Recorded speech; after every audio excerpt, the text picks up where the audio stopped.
fame, and popularity. So there's this guy, and he's mostly known for having 700 wives and 300 concubines. I know that sounds crazy, I know that sounds out of the blue, and like, why would a guy want that? But yeah, this guy was rich enough and famous enough that he could have 300 concubines and 700 wives. He had 1,000 women. Like, who needs 1,000 women? I don't need 1,000 women. One was good enough for me. But this guy had 1,000 women. And he had wealth, he had riches, he also had wisdom. Some might say that his wisdom made him cloud his vision, but yeah, he did have wisdom. And he's not known for his wisdom, his wealth, or anything else.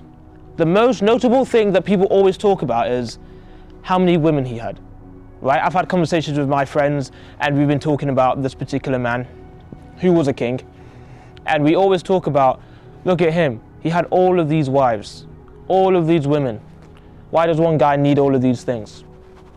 Okay, ultimately it's lust, okay? Ultimately that is the root cause of why he had all these people. Yeah, you may say it's peace, but still, right? The Bible says that was the most peaceful time in Israel because of what this man did. The guy's name, if you're wondering, is King Solomon. King Solomon was one of the wisest men that ever lived. He had his failings. He had the same failing that his father had, okay? If you remember the story, and that story is found in 2 Samuel, where David fell into lust and murdered a man because of it.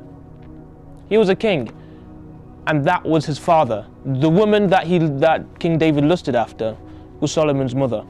So Solomon had a very big, helping of that bad character trait already. He was already set off a wrong path.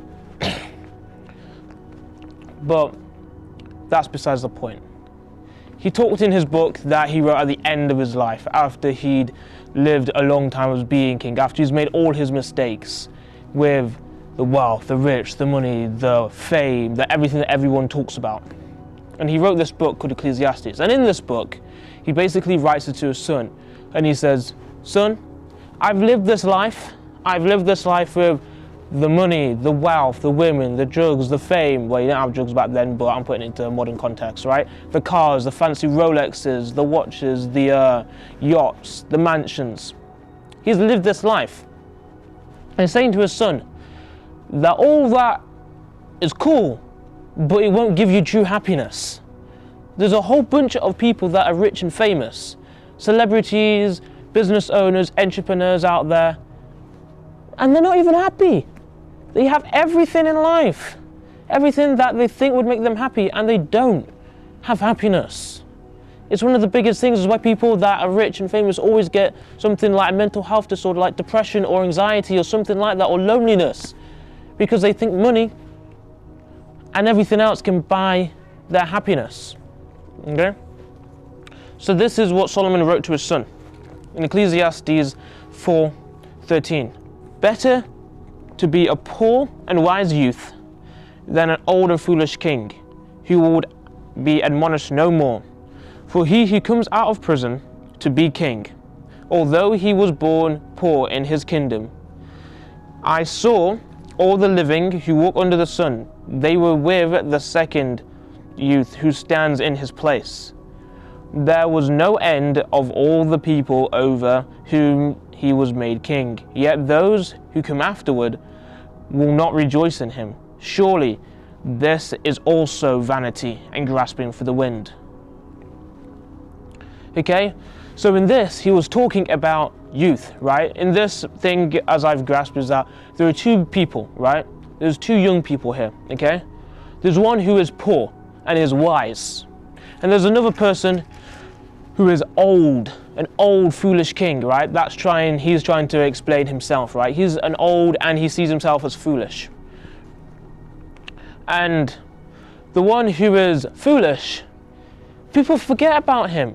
It's not something that you would want to be. No one wants to be known as a wise and foolish person, right? You don't want to be known as a foolish person that had wisdom but is just used it as like their own crutch to do what they want. Okay?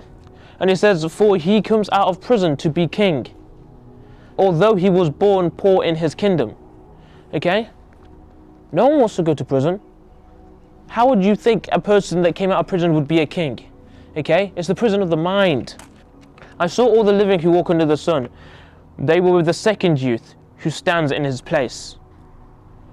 People gravitate towards people who have wisdom. You may be rich, you may be famous, you may have these things.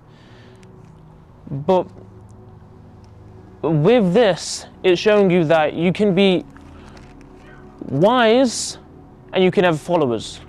You can also be foolish and have no followers. But a lot of the times you see foolish people have a lot of followers. Right? There'll be people that do stupid things, like backflips off trees and buildings and jumping off skyscrapers, and they have followers. But do you want to be known as a person that backflips off a tree, or backflips off a building, or hangs himself off a skyscraper like the Burj Khalifa? I want to be wanted to known for that. I want to be known for something true. I want to be known for something that I can tell my children in the future. Hey, this person says Daddy is XYZ, and I can come and talk to them and be like, yeah, I am whatever they said. I am, let's say I am a builder. Oh yeah, I am a builder, and I'm proud to be so. Not that, Daddy, this person said that you were a thief, and I'm like, sorry kids, I'm a thief, you know? No, that's my job. That's how we've got this rich, big, giant mansion and all these houses, because it's dirty money. That's not something good. You don't want to be like that. I wouldn't want to be like that. You wouldn't want to be like that. And as young men, we have to try and live an example to everyone else in our own lives, to try and lead the life we want people to know us by. If you want to have fame and popularity, that's not a bad thing in itself, but we have to be known for the right things.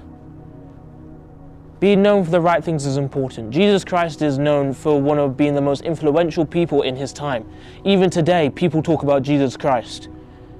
He's one of the most influential and most powerful people to walk this planet. The rewards fall over what he said and how people understand what he said. He's known for being the Son of God, the Christ, the Messiah.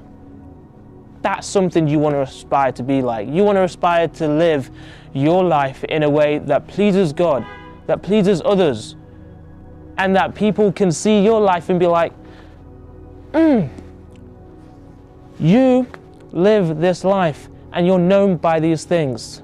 I want people to say, Josiah, he's sharing all these things. That's what I'm known for. That's what I want to be known for.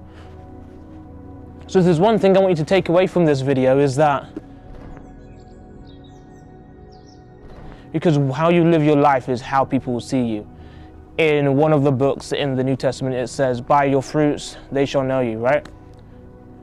Try and live a life that your fruits, your actions, the way you live your life, the way you talk to people, the way you interact with your teachers, the people at school, is the way that you want people to know you by. So, hope you found this video impactful. You know, you can comment, leave a like. Peace.